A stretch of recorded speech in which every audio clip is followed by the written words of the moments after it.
নমস্কার, চলে এসেছি আজকে নতুন একটা ব্লগ নিয়ে। তো আজকে আমরা কলকাতায় যাচ্ছি বিশ্ব বাংলা হোটেলে খেতে। আজকে দিনটা ছিল আমাদের বিবাহবার্ষিকীর তারিখ। তো মা, ছেলে এবং মানে আমি, আমার বর এবং আমার ছেলে তিনজনে মিলেই বেরিয়ে পড়লাম। আমরা বনগাঁ থেকে চলে গেছিলাম, তারপরে আমরা একটা ট্যাক্সি নিয়ে বেরিয়ে গেছি। তারপরে আমরা এসে পৌঁছে গেছি বিশ্ব বাংলা হোটেলে এবং মিডিলে কিন্তু আমরা টিকিটও কেটেছিলাম। যাই হোক, সেগুলো ভিডিও করা হয়নি। ওপরে উঠে এত সুন্দর লাগছিল জায়গাটা দেখতে, সেটা মানে তোমাদের বলে বোঝাতে পারবো না। আমার যে কি ভালো লেগেছে সেটা বলার মতন না।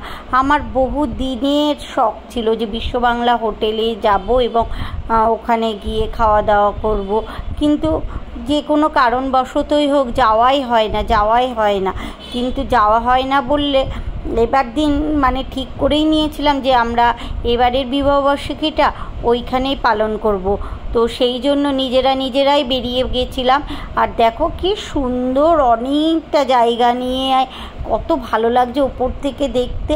আমি সবটা একদম ভিডিও করেছি বসে বসে, মানে যতটা পেরেছি, যতটা সম্ভব আমার দ্বারা। চারিদিকটা এত সুন্দর লাগছে সেটা মানে বলে বোঝানোর মতন না। তো সমস্তটাই আমি ভিডিও করছিলাম, আবার অন্যান্য সবাই করছিল।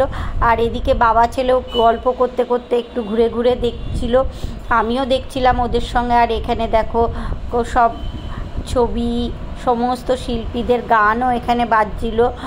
আমার খুব ভালো লাগছিল, মানে সব রবীন্দ্রসঙ্গীত বাজছিল এখানে। এইটা মানে আরও সুন্দর লাগছিল। আর দেখো ওপর থেকে গাড়িগুলো একদম সেই ঝুলনের গাড়ির মতন লাগছে। এরপরে আমরা দুজনেও একটু ভিডিও করে নিলাম, যে দুজনে হাত ধরে একটু হাঁটছি, ছেলে ভিডিও করে দিল। তার মধ্যেই আমাদের খাবারগুলো চলে আসলো। আমরা যা খাবার অর্ডার দিয়েছিলাম, অনেক খাবার অর্ডার দিয়েছিলাম জানো তো। আমরা না খেয়ে শেষ করতে পারছিলাম না, মানে অনেকটা খাবার খেতে পারিনি।